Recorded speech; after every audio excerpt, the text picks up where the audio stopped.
We are back at it with a brand new X1 F1 podcast. We're going to be going over our predictions that we made for Australia. Yeah, it was way off. Let's be real. They were way off. But let's just talk about the race for a little bit. So, one thing that's probably off the top of my head that was insane was Alex Albon took Logan Sargent's car, bro. That is so unfair to Logie Bear, okay? I don't know. Sucked. Yeah, like Logan should have probably drove. Yeah, he probably would have got last. Let's be real, but I don't. He would think have it got was fair. last. That is technically he wouldn't have got last. There's two DNFs. I don't want to say there's two DNFs, but there was. But yeah, I mean, I get Albon is a little bit better of a driver. I get that. Just sucks for Logan. Makes what do you think about that? I don't think that Albon should have gotten this car. I think their car's not that fast. Like, yeah, they need points whenever they can get it, but like, I mean, now looking back at it, we obviously knew what the results were, or know what the results were, and he didn't even get points. And they obviously didn't know that, but Logan's not the one that crashed the car. And yeah, I guess it's just unfortunate. Yeah, Albon missed out on points by one position. Yeah, I don't. Logan should have drove that car. I get it. Logan was probably pissed. You know, he wanted to probably drive. But yeah, that was kind of a shocker just going into the race. I definitely didn't expect that. Then you got some qualifying. Qualifying on Saturday, horrible for Mercedes. Lewis didn't even make it out of P2 or out of qualifying 2. FP2, I guess you would say. I don't get it. I just don't understand how Mercedes is this bad. And yeah, they're driving a boat.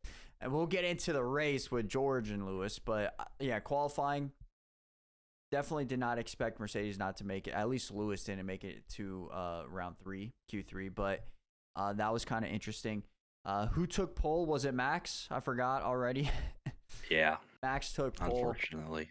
Well, I guess it wasn't that bad, but yeah. So Carlos got second, and then who started third? Was it Lando? Lando? Yeah. Checo got a penalty for impeding. That's right. So he got moved back like 2 or 3 positions.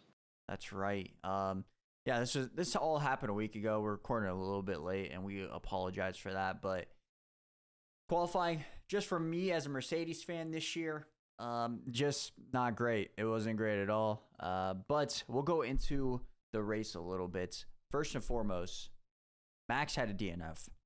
I don't expect Max to have another DNF for the rest of the season, but he had a DNF. It was kind of insane because as we were watching it, like I saw people were saying, like, not necessarily, but the broadcast was like, "Oh, there's dust. There's dust on the track." And I'm like, no way that's dust, man. That's smoke coming out of Max's car. And it comes to find out that his like brake was basically on the whole entire time, which caused like fire in his wheel. And I think the statement was it was basically like driving with the handbrake on. Pretty sure that was the statement. That was nuts. I didn't expect Max to have a DNF. I expected him to take pole and just lead the entire thing. Checo said, though, that Ferrari car possibly would have won even with Max out there. What do you think, Mix? I think it would have been a good race. I don't know how their tire deg would have been compared to Red Bull's, or like I guess Carlos compared to Max, because Checo and Charles were kind of not in the contention to win. And yeah, I think it would have been interesting. I think it probably would have been the best race of the season by far. I mean, it already was the best race of the season, but I think it would have been a really good race between Carlos and Max if Max didn't DNF. And what's surprising to me, too, is Checo. You're in the same car as Max, and you couldn't even put up a fight. Yeah, like, he was far behind the whole time. Like, he was like 10 seconds behind. Yeah, that made he was 10 seconds behind Lando, too, or... Yeah, McLaren's car's trash. Yeah, I'm pretty sure it was. It's not trash. You know what the trash car is, and it's... I do know. I got to at least say something about my other teams, man, to make myself feel good.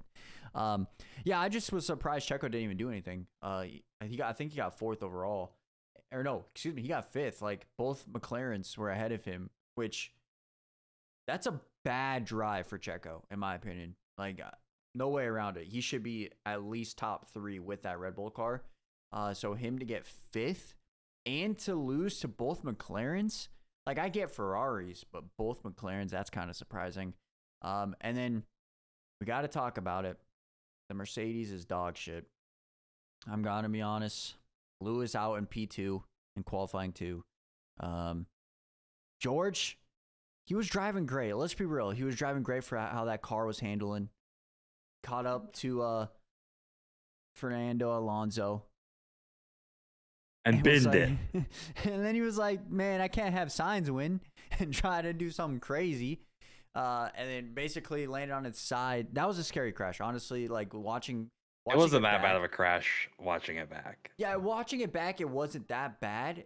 But the bad part is he was like basically sideways on the track with him not being able to see any cars come through at a weird angle where the cars are coming in that corner super quick. And so he was like scared for his life, like, hey, like I might get hit here. I'm in the middle of the track, which definitely was scary. Thankfully, Stroll knew kind of what was happening at the very latest. Like he knew what was happening, so he was able to avoid it. But yeah, that was a scary crash for Mercedes. So Mercedes had a bad day. Just an overall bad weekend. They don't want to look back on this one. They want to just move forward. But hey, I'll be a Ferrari fan next year. And then you got Aston Martin. My webcam out of focus. You got Aston Martin, who did actually pretty good. 6th for Stroll, 8th for Fernando. Red Bull 2.0, Yuki, 7th. That's pretty good. Big drive.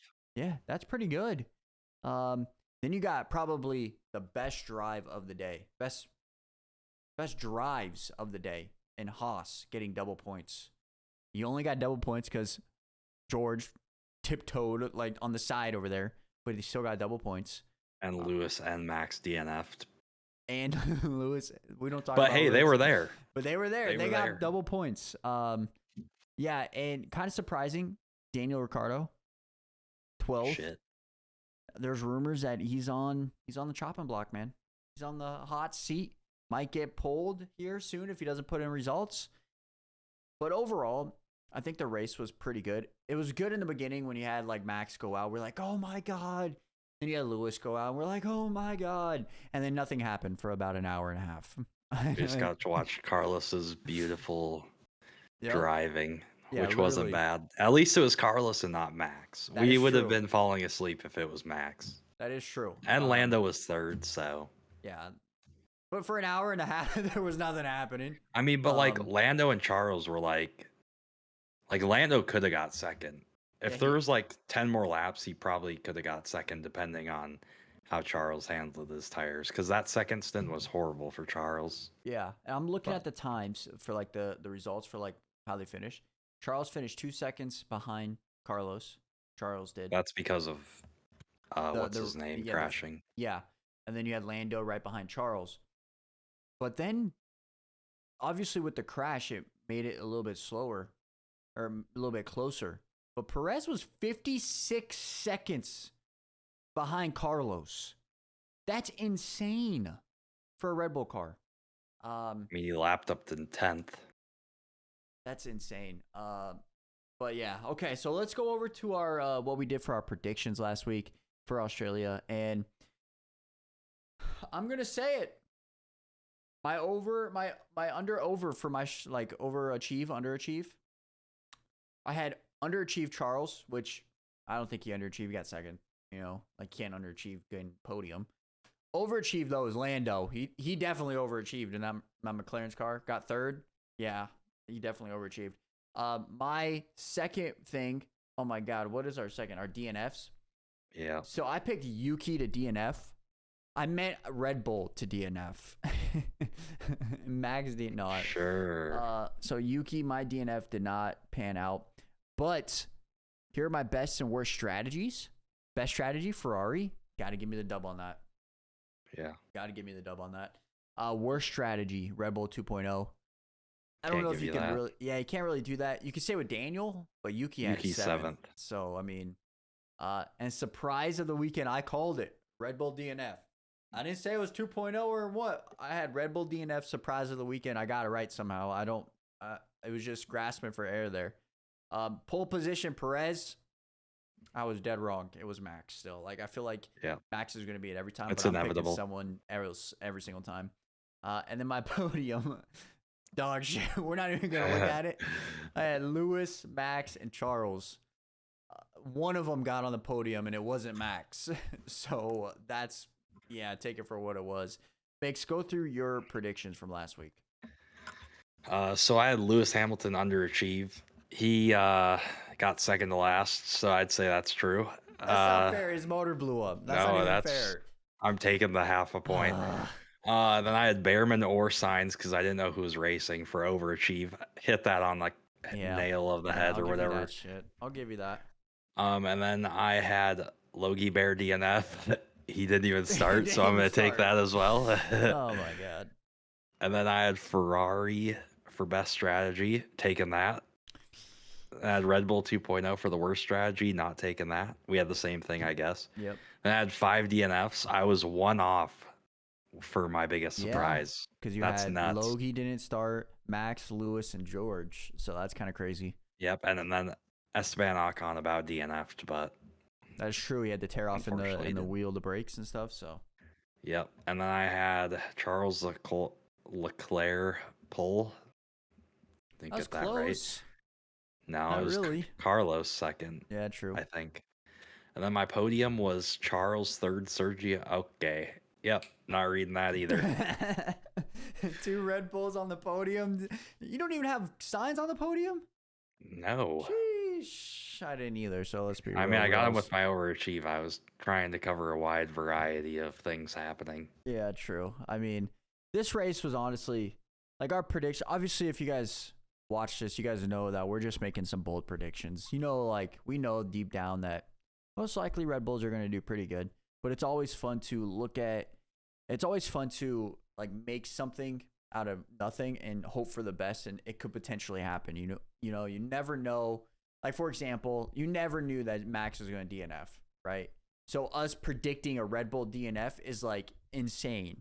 So that's like why hitting the lottery. Yeah, exactly. So it's always fun to just make these bold predictions and just hope for the best. We all know that Max is the best driver, the Red Bull is the best car, but it's always fun to just make these bold predictions. I'm excited for Japan. I think from what I've understand is Ferrari's bringing upgrades, Red Bull is bringing upgrades, Mercedes is possibly bringing upgrades. McLaren's good there. Yeah, Leclerc's good there. We're gonna McLaren. McLaren. Nah, Leclerc is good. Lando there. got second last year, I think. There. True, possibly. I don't know. The first sector's high-speed corners. Oh, great! Mercedes is getting last again. Okay, well, yeah, it's like Meggetts and Beckett's or whatever you call it. Well, we're gonna do a prediction video separately and go over that. Since it's not till next week, we're gonna have a predictions video out next week. We just kind of wanted to hop on here, do a video of the Australia race, do a little recap, give you guys our thoughts, our opinions. I would hope to get 2 videos out a week, or at least 2 videos out a week. If there's a mini break, kind of do what we're doing right here: 1 video 1 week and 1 video the week prior to the race or whatever, or the week of the race. But overall, Australia was a good time. Great time zone for us too. It started at like 10 my time, which is great. 10 p.m. I'm chilling. 9 your time. 9 my time. Oh yeah, they pushed it back up. So I mean, I love those time zones. I think Japan's not a bad time either. So it's 1 hour later. Yeah, so it should be a good time. But if you guys had any of these predictions come true in Australia, let us know in the comments below. Like, did you guys think Red Bull was going to DNF? Do you think Sainz was going to win? You think Lewis or Mercedes is going to DNF? But yeah, just let us know in the comment section below. Also, I gotta bring up one thing before we go. That when Max DNFs, Carlos wins, George Russell will always crash out at the end of a race, man. It's no coincidence anymore. It's like 3 times it's happened now. So if we ever see Max DNF and Carlos is winning, expect George to crash out at some point. Wait, I'm gonna sneak peek prediction. Carlos wins 2 in a row. Sheesh, maybe we'll have our full thoughts on that here soon, but Which means George Russell DNF. Oh, that's a big brain. hey, you guys know some of our predictions now, but with that being said, I hope you guys enjoyed this little recap. Thank you guys so much for the love on these videos, and we'll be back this week with a brand new video. So we're out. Peace.